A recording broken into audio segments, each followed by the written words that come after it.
Hello everyone. तो कल हमने chapter first resources of India को स्टार्ट किया था। इसके अंदर हमने पढ़ा था कि जो रिसोर्सेज होते हैं वो मेनली क्या होते हैं, किसे कहते हैं, है ना। वो सारी चीज़ें जो हमारी आवश्यकताओं की पूर्ति करती है वो सभी रिसोर्सेज कहलाते हैं। जैसे पानी का, पीने का पानी, अगर हम उसको हमें पीने के लिए इस्तेमाल करते हैं तो वो भी क्या कहलाता है, रिसोर्स कहलाता है। उसके बाद में हमने कुछ नेचुरल रिसोर्सेज के बारे में पढ़ा था। नेचुरल रिसोर्सेज होते हैं air, land, water, forest, power, minerals और वाइल्ड लाइफ, ठीक है। और उसके बारे में हमने कुछ उसके एलिमेंट्स के बारे में पढ़ा था। नेक्स्ट में अपन बात करेंगे classification on the basis of ownership. ये हमने कल इसके बारे में पढ़ा था कि personal resources of property, personal resources में आता है आपका प्रॉपर्टी, हेल्थ। और नेशनल रिसोर्सेज में आता है wealth of nation, military power, association. और वर्ल्ड रिसोर्सेज में आता है आपका फिजिकल, बायोलॉजिकल एलिमेंट और एक्सेट्रा, ठीक है। अब क्लासिफिकेशन बेसिस ऑफ अवेलेबिलिटी, मतलब अवेलेबल का मतलब होता है उपस्थित होना, मतलब क्या क्या चीज़ें आपके पास में है। तो रिन्यूएबल रिसोर्सेज मतलब ऐसे रिसोर्सेज जिसको आप फिर से रिन्यू कर सकते हो, जैसे आपकी एग्रीकल्चर लैंड, जिस भूमि को आप खेती में काम में लेते हो। नॉन रिन्यूएबल रिसोर्सेज मतलब जिनका एक बार आप इस्तेमाल करते हो पूरी तरीके से वो खत्म हो जाते हैं, उसको आप दूसरी बार इस्तेमाल नहीं कर पाते, जैसे कि पेट्रोल और कोल। रिसाइकेबल रिसोर्सेज वो होते हैं जैसे कि जिनका आप बार बार इस्तेमाल करते हो, जैसे आयरन और कॉपर। अनएक्सेप्टेबल रिसोर्सेज वो रिसोर्सेज कहलाते हैं जो एग्जॉस्ट हो जाते हैं एक बार में, है ना। मतलब जिसको हम पूरी तरीके से एब्जॉर्ब नहीं कर रहे हैं, उनको अपने पास में रख नहीं रहे, लेकिन फिर भी डायरेक्ट और इनडायरेक्टली हम उसका यूज़ कर रहे हैं, जिस तरीके से सोलर एनर्जी और वाटर, है ना। मतलब हम इनको पैदा नहीं कर रहे लेकिन फिर भी हम इनका इस्तेमाल कर रहे हैं। नेक्स्ट होता है क्लासिफिकेशन ऑन द डिस्ट्रीब्यूशन। देखिए अगर क्लासिफिकेशन और डिस्ट्रीब्यूशन की बात करते हैं उसको अलग अलग भागों के अंदर डिस्ट्रीब्यूट किया गया है। पहला होता है इजी अवेलेबल रिसोर्सेज, मतलब जो ऐसे रिसोर्सेज है जिनको आसानी से जो हमें अवेलेबल हो जाते हैं, विच आर अवेलेबल एवरीवेयर, जैसे ऑक्सीजन इन एयर जो हमेशा हर स्थान पर अवेलेबल होता है। कॉमन अवेलेबल रिसोर्सेज, कॉमन का मतलब होता है जो मेनली आपको मिल जाता है, जैसे कि मिट्टी का होना, टाइटेबल लैंड, टाइटेबल ज़मीन का होना। रेयर अवेलेबल रिसोर्सेज ऐसे रिसोर्सेज जो बहुत कम होते हैं, रेयर होते हैं। रेयर का मतलब है कम होना, फ्यू इन क्वांटिटी, जैसे कि कोल हुआ, गोल्ड हुआ और यूरेनियम हुआ। सिंगल रिसोर्सेज मतलब सिंगल अवेलेबल रिसोर्सेज का मतलब होता है जो सिर्फ एक या दो ही स्थान पर पाए जाते हैं, उसके अलावा वो कहीं नहीं पाए जाते पूरे संसार के अंदर। जैसे कि होता है कमर्शियल, क्रेलाइट और metal, which are the found only in the Greenland in the natural form. तो ग्रीनलैंड में ये सिर्फ नेचुरल फॉर्म में सिर्फ एक ही जगह पाया जाता है, बाकी पूरे वर्ल्ड में ये कहीं पर नहीं मिलता। नेक्स्ट है classification on the basis of uses, इस्तेमाल के हिसाब से इनको अलग अलग क्लासिफिकेशन किया गया है। तो पहला है अनयूज्ड रिसोर्सेज, ऐसे रिसोर्सेज जो हमारे पास में है जिनके हम जानते हैं लेकिन हम उसका इस्तेमाल नहीं करते, उसको हम अनयूज्ड बोलते हैं। अनयूजेबल रिसोर्सेज ऐसे रिसोर्सेज जिनके बारे में हमें पता है लेकिन वो हमारे इस्तेमाल में आते नहीं हैं। पोटेंशियल रिसोर्सेज ऐसे रिसोर्सेज होते हैं जिनके हम जानते हैं but they are in due to lack of planning, पर हम उनके इस्तेमाल करने के लिए कुछ प्लान कर रहे हैं, योजनाएं बना रहे, पर हम उनका इस्तेमाल नहीं कर रहे। और लेटेंट रिसोर्सेज ऐसे रिसोर्सेज जो मेनली जो कई स्थान पर अननोन है, इंसान इनको जानते नहीं है, पर वो रिसोर्सेज कहीं ना कहीं उपस्थित है ना। जैसे कि मान लो पेट्रोलियम है और लेटेंट रिसोर्सेस है और ऐसे अलग अलग रिसोर्सेस है, उसको मेन जानता है पर वो उसके इस्तेमाल में नहीं आते कि वो किस तरीके से, उसकी प्रॉपर्टी इतनी हल्की क्यों होती है, पेट्रोल इतना हल्का क्यों होता है, वो हवा में पानी के बदले किस तरीके से उड़ जाता है, इस तरीके से। तो ऐसी कई सारी बातें। Soil formation and there types and distribution. देखिए अब सॉइल की बात करें तो जो सॉइल का जो फॉर्मेशन होता है वो अलग अलग स्थानों पर अलग अलग तरीके से होता है। अकॉर्डिंग टू एक अमेरिकन पेडोलॉजिस्ट की बात करें जिनका नाम है डॉक्टर बेनेट, तो इनका मानना है कि सॉइल जो है उसकी जो ऊपर की जो लेयर होती है उसको अपर मोस्ट लेयर को हम अपर मोस्ट लेयर जो होती है वो कुछ 6 से 7 8 फीट या सेंटीमीटर तक की होती है, जिसका जो हम इस्तेमाल खेती में करते हैं। Made by the parent rock, जो एक पेरेंट रॉक से बनी होती है ना, जिसके अंदर हम वेजिटेशन सब्जियां उगाने में जिसका हम इस्तेमाल करते हैं। उसके बाद होता है large area earth of the surface is covered by soil. ये कहना चाहते हैं कि जो पृथ्वी का जो ज़्यादातर भाग है वो मिट्टी से ढका हुआ है। कवर्ड का मतलब है ढका हुआ ना। It is the combination of parent rock and organic matter, it is suitable of the climate, crime different kind of the vegetation and grow. तो इन्हें बताया है कि जो अलग अलग तरीके के जो क्लाइमेट है, क्लाइमेट मतलब वातावरण, उनकी कंडीशन के ऊपर डिपेंड करता है।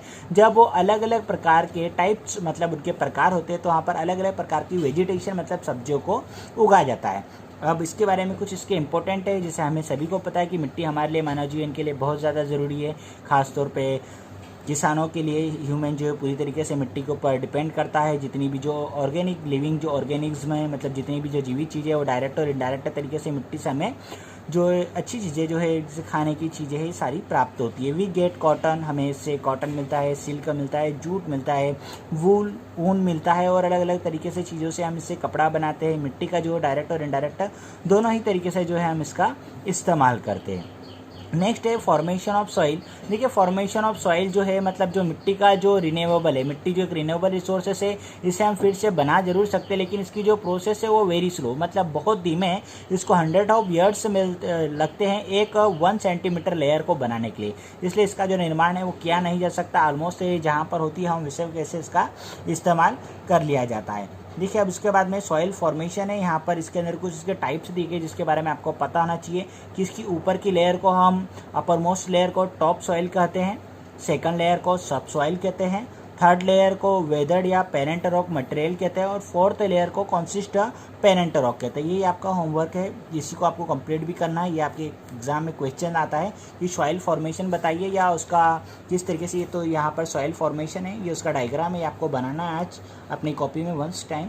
और इसको आपको देखना है कि ये टॉप सॉइल है, ये सब सॉइल है, वेदर्ड रॉक पेरेंट मटेरियल है और ये पेरेंट रॉक है। देखिए अब इसके अंदर जो सॉइल जो मिट्टी होती है वो अलग अलग स्थानों पर अलग अलग फॉर्मेट और अलग अलग रूप में मिलती है। ठीक है, जैसे सबसे पहली सॉइल होती है आपकी एलुवियल सॉइल। ठीक है, एलुवियल सॉइल जो होती क्या है, this is known as the clay और लोमी सॉइल। देखिए इसको नॉन का मतलब है जाना जाता है, इसको क्ले के नाम से भी जाना जाता है और लोमी सॉइल के नाम से भी जाना जाता है। It is light brown in colour, ये जो कलर में कैसी होती है, लाइट ब्राउन होती है, ब्राउन भूरी होती है ना। Found up to 490 metres in depth, ये 490 मीटर गहराई के अंदर, डेप्थ का मतलब है गहराई, 490 मीटर गहराई के अंदर पाई जाती है।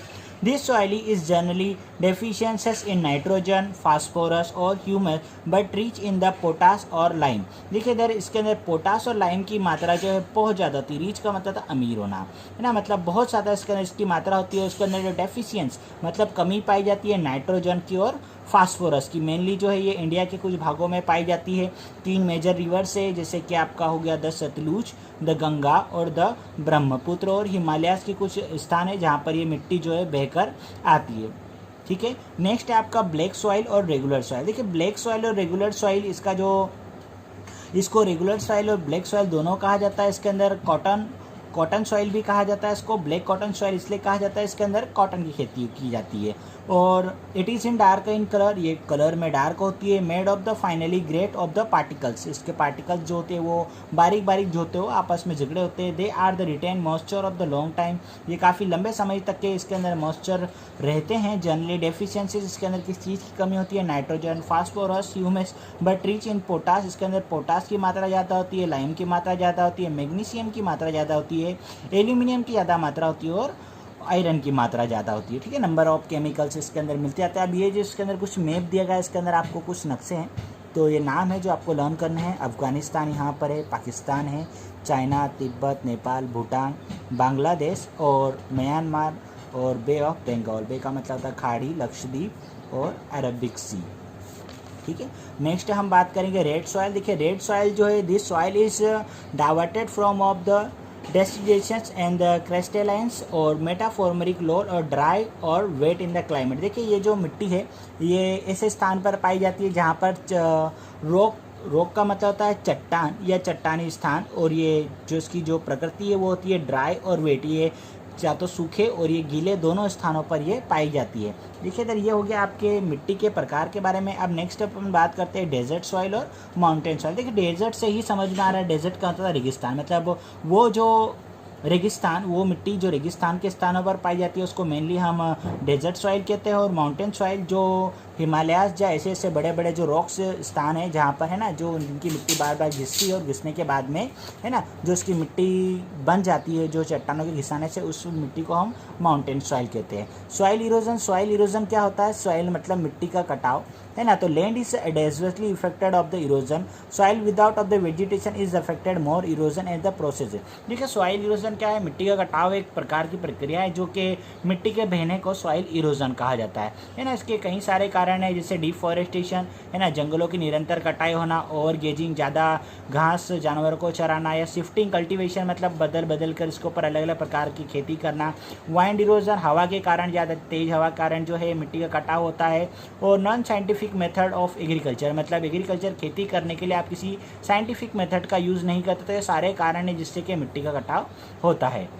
Harmful effect of soil erosion, इससे क्या दुष्प्रभाव है? तो देखिए, अगर आप किसी, इससे तो बहुत सारे से दुष्प्रभाव है, लेकिन इसके अंदर कुछ मेनली 4-5 प्रकार की चीज़ें बताई गई है, जैसे कि long duration of dry season, अगर लंबे समय के लिए अगर आप का वहाँ पर वर्षा नहीं होती है ना, तो उससे क्या होता है, मिट्टी सूख जाती है, इसके पार्टिकल्स अलग अलग हो जाते हैं, है ना, और यही एक कारण हो सकता है कि जब हवा तेज चलेगी तो उससे क्या होगा, मिट्टी के पार्टिकल्स हवा में उड़ जाएंगे। नेक्स्ट होता है adversely effect on the sources of water and problem irrigation, है ना, इससे ज़्यादा प्रभाव पड़ता है कि जहाँ पर अगर इरीगेशन का मतलब खेती करना, तो है ना, तो जहाँ पर आप पानी देते हैं, सिंचाई करते हैं ना, तो जब सिंचाई करने में मेन प्रॉब्लम आती है, अगर मिट्टी गीली नहीं होगी तो भी इसका जो है इरोजन होगा, ज़्यादा मतलब कटाव होगा।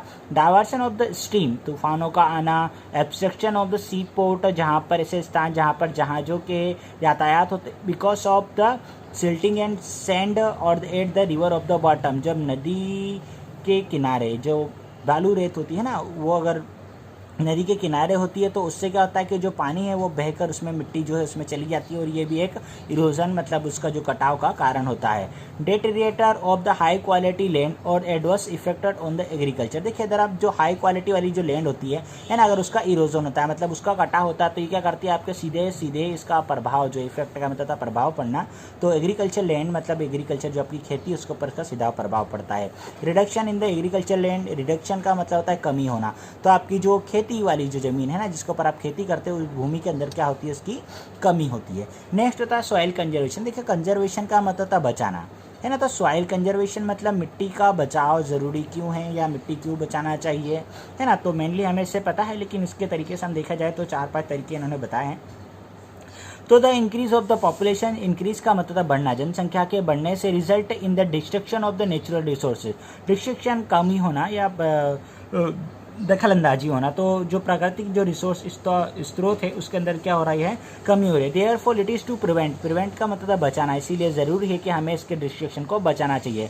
सॉइल कंजर्वेशन इज़ नेसेसरी का मतलब था ज़रूरी, इसलिए क्या सॉइल मिट्टी का जो दबा मिट्टी को जो बचाना बहुत ज़रूरी है। There is known as the various method of the soil conservation, इसलिए कई अलग अलग प्रकार के वेरियस का मतलब कई प्रकार के मेथड का मतलब तरीके जो है इस मिट्टी को बचाया जा सकते हैं, जैसे कि contour farming in the mountain region, मतलब ऐसे स्थान जहाँ पर जो पहाड़ी क्षेत्र स्थान है वहाँ पर आपको क्या करना चाहिए, ऐसे स्थानों पर आपको क्या करना चाहिए, खेती करना चाहिए, यहाँ पर आपको फार्मिंग करना चाहिए। To prevent gully erosion by the field reach, है ना, रीच का मतलब होता है जैसे कि ऐसे स्थान जो पहाड़ी टाइप के चट्टान टाइप के बने, अगर ऐसे स्थान है तो वहाँ पर आपको क्या करना चाहिए, उनको बचाना चाहिए, प्रिवेंट करना चाहिए।